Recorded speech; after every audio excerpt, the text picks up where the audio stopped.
Las buenas prácticas en el sector corporativo, si desarrollar un medicamento tiene requisitos, si desarrollar un vehículo tiene requisitos que encarecen el desarrollo del producto, pero que garantizan seguridad, también tendríamos que ser suficientemente valientes desde el mundo político para obligar al sector corporativo a utilizar estas buenas prácticas.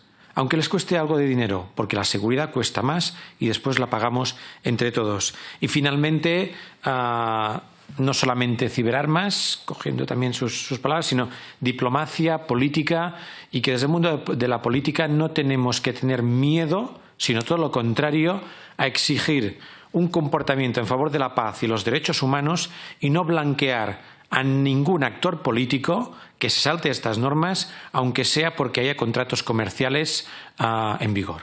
Muchas gracias. Señor